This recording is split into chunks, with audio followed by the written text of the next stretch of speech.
Bonjour, bienvenue dans cette 10e partie de la série de vidéos dédiée aux régulateurs de tension. Dans celle-ci, on va analyser un second montage régulateur de tension parallèle.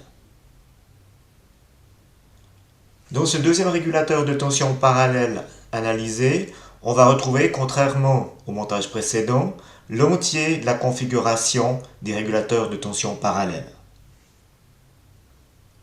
Configuration de base du régulateur de tension parallèle qui est la suivante. On va retrouver une référence de tension, une mesure de la tension de sortie et un élément qui va comparer la référence de tension à la mesure de la tension de sortie et agir, selon l'erreur, sur l'élément de contrôle. Cet élément de contrôle va piloter le courant qui est ici, qui va s'ajouter au courant qui va aller sur la mesure de la tension de sortie et à la sortie, et le courant total va créer ici une chute de tension sur la résistance.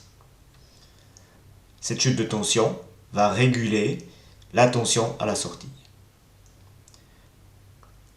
On va retrouver dans ce schéma la mesure de la tension de sortie, ici, le point diviseur R2, R1, et on a notre référence de tension qui est là, qui est la diode Zener D1, qui dans le cas de cet exemple est de 5,6 volts. Donc on va trouver notre référence de tension ici à 5,6 volts. La tension base émetteur du transistor Q1 va faire que le point central de notre diviseur R1, R2 va se trouver 0,7 volts plus haut que les 5,6 volts de la diode Zener. Donc on va se retrouver ici à 6,3 volts. Ces 6,3 volts vont se retrouver sur la résistance R1, ce qui va nous permettre de calculer le courant dans cette résistance R1 en faisant 6,3 volts divisé par les 3300 ohms et on obtient 1,9 mA. On va retrouver approximativement ce courant dans la résistance R2, ce qui va nous permettre de calculer la tension UR2 en faisant R2 fois IR2 et on obtient 4,2 volts. Donc la tension de sortie sera l'addition de la tension UR1 et de la tension UR2. 6,3 plus les 4,2, on obtient 10,5 volts sur la résistance de charge. Donc on peut trouver maintenant la formule qui permet de calculer la tension de sortie de ce montage et c'est la suivante. Donc on a la tension de la Zener plus la tension base émetteur du transistor Q1 divisé par R1 fois R1 plus R2. Si on prend cette formule et qu'on la compare au régulateur série qui contenait aussi un transistor, on obtient exactement la même formule dans le cas du régulateur de tension série à transistor, car la tension de sortie est fixée par le diviseur de tension R2, R1, la référence de tension, notre diode Zener D1, et le transistor Q1. Et qu'on ait le montage régulateur de tension série ou le régulateur de tension parallèle, cette partie est identique. À partir de la tension de sortie, on va pouvoir calculer le courant de sortie en faisant U sortie divisé par RL et on obtient 15,4 mA. À partir des potentiels d'entrée et de sortie, on va pouvoir calculer la tension en borne de R4. 15 volts moins les 10,5, on obtient 4,5 volts sur R4, ce qui nous permet de calculer ce courant IR4. 4,5 volts sur 108 ohms, on obtient 25 mA. Dans un régulateur de tension parallèle, le transistor Q1 va piloter un courant IC1 de façon à ce que le courant IR4 reste constant. De ce fait, la tension UR4 va rester constante et la tension de sortie va rester constante. Pour ceci, il faut assurer que le courant IR4 reste à 25 mA. Donc le courant IC1 va être le complément de IR2 plus I sortir aller à 25 mA.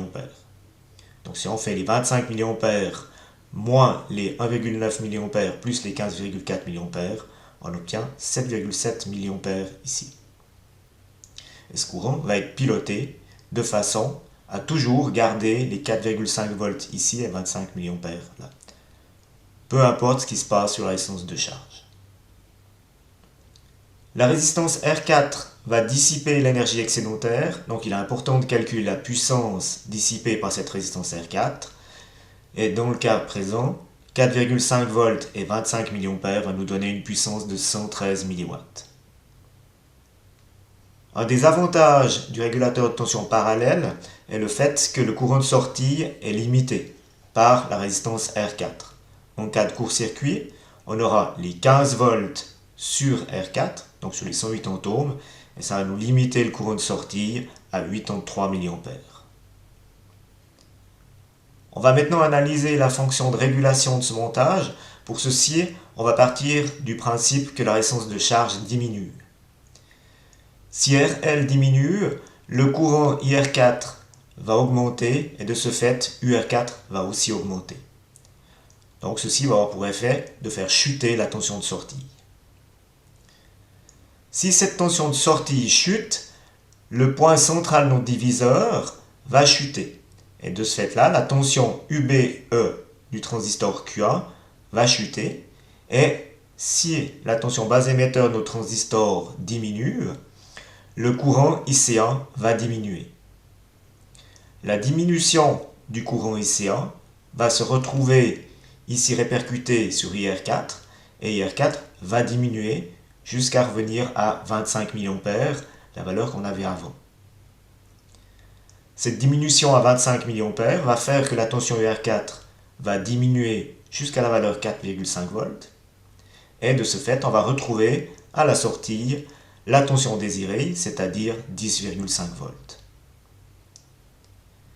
Cette augmentation de U sortie va se retrouver ici au point de contrôle, UB1, et il va remonter à 6,3 volts. Et de ce fait-là, on a une correction liée à notre rétroaction. Donc on voit ici que, suivant les modifications de la résistance RL, le circuit va compenser en modifiant le courant IC1 et va garder constant le courant IR4 à 25 mA dans le cas de ce montage. Dans la vidéo suivante, on va analyser le fonctionnement d'un régulateur de tension parallèle qui contient un ampli-op. Ceci met un terme à cette vidéo. Je vous remercie de votre attention et je vous souhaite une bonne journée. Au revoir.